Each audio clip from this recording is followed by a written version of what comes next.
konkreetsele inimesele sobib, see sõltub nii paljudest faktoritest, alates inimese konstitutsioonist, inimese üldisest tervisest, aasta-ajast, sellest, kus ta elab, mis tööd ta teeb ja nii edasi. Ma vahel olen toonud sellise näite, et räägitakse, et päevas tuleb juua ära, kes ütleb 1,5 liitrit, kes 2,5 liitrit või 3 liitrit vett või mis iganes.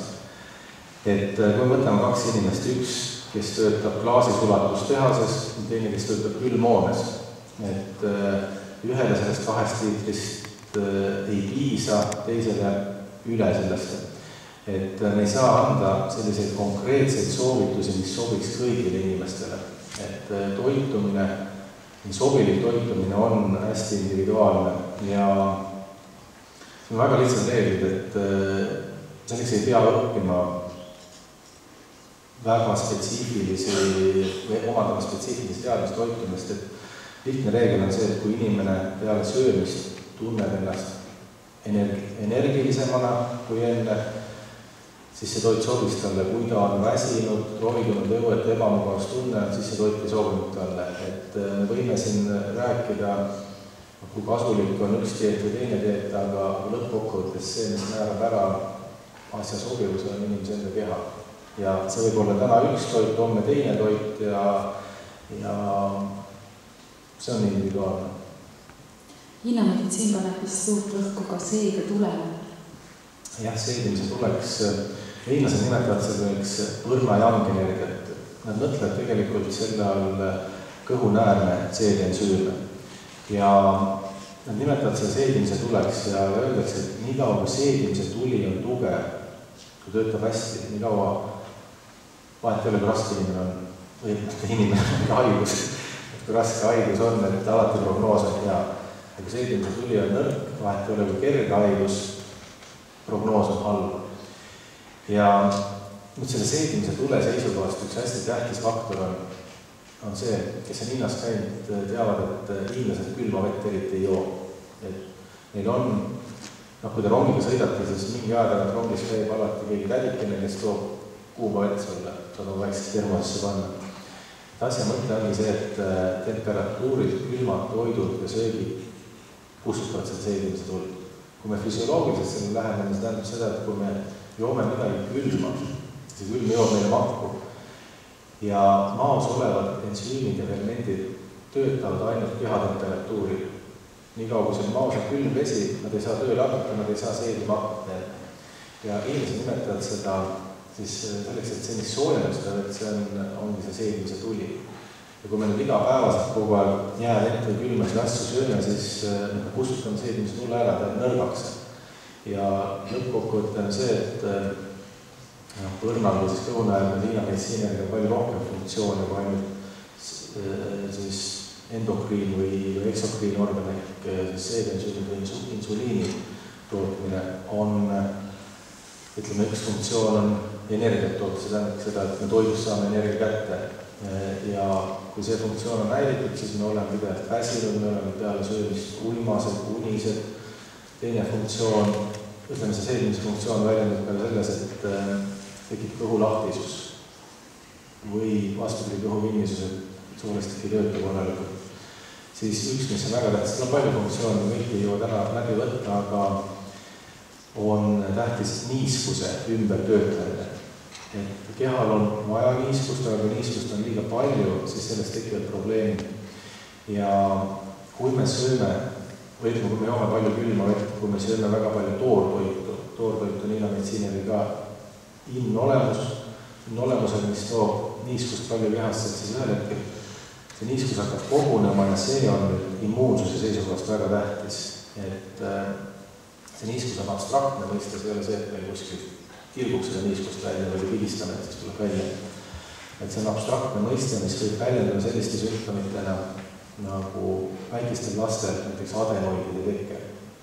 See öeldakse, et see on selline materialiseerunud niiskus. Või krooniline nohu või krooniline bronhiit, rõgaeritus ja näiteks naistel selle niiskuse väljenduseks on krooniline valgevoolus. Ja see niiskus tuleb toiduga ja seal ei ole palju muud vaja, kui tuleb see seedimise tuli tugevaks saada, põrn ja kõhunäärel suudaks see niiskus ümber töödelda ja probleemid laheneda. ja siin on lihtsalt 2 reeglit. Üks on see, et temperatuurid soe toit, mis on puhtfüsioloogiliselt aru saada.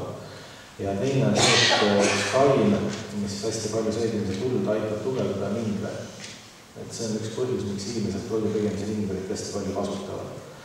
Et ta on oma olemuselt soe vürtsikas, mis aitab seediensüümidel rohkem erituda ja siin on meditsiini seisukohast see seedimise tuld tugevdada. Mis te selle peale ütlete, et niiskust ja lima organismis tekitab liigne liimatoodete tarbimine? No võt, mina olen küll aru saanud, et liimatooteid, no siin liimatööstuse esindajaid ei ole. Tähendab, me lepime kohe kokku. Ma ei ole rääkinud, et liimatooteid ei ole vaja kasutada. Eks ole kokku lepime. Ma ei ole niimoodi öelnud. Ma ütleks nii, et need lapsed, kellel kasvavad adenoidid, need lapsed, kellel on nina kinni, need inimesed, kellel on täpselt, ma mõtlen täiskasvanud inimesed, kellel on täpselt sama sümptomid, need peaks mõtlema, võib-olla seal ka piimatoodetes.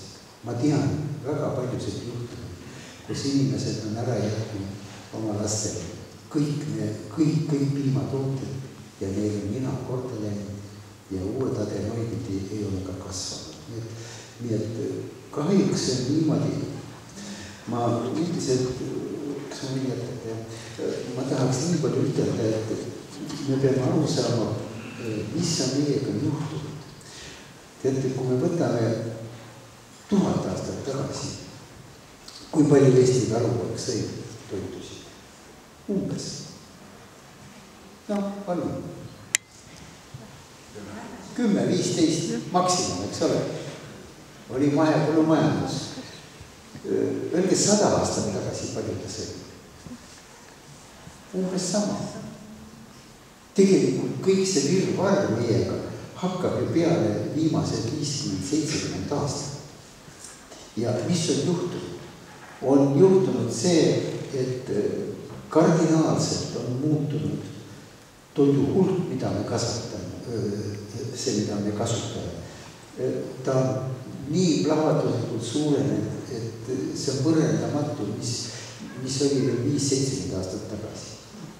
Muutunud on toidu kvaliteet. Muidugi toiduainetööstus ütleb, et meie teeme kõik väga kvaliteetlik, et see toit on kvaliteet. Mina ütlen selle peale, et mitte alati ja väga tihti maitsev toit ei ole kasulik meie jaoks. Ja selles mõttes me oleme jõudnud praegu sinna punkti, et need viimased 50-70 aastat, see on mingisugune 10 sekundi inimkonna ajaloos. Ja meie sedetrakti fermentsüsteem ja meie immuunsüsteem nii kiiresti ei saa kohaneda. Ja siit hakkabki kõik peale see tervisliku toitumise nii-öelda kontseptsioon. Mina ütlen nii, ma ei tea, mis asi on tervislik toitumine. Ja alati küsin, Adik Lenin tahab toituda tervislikult, seletage, kuidas ma pean sööma. Mulle öeldakse balansseeritud, öeldakse, kõigile öeldakse ühtemoodi, aga see ei õigta. Ja kui ma veel olen diabeetik, siis ma olen täiesti dilemma ees.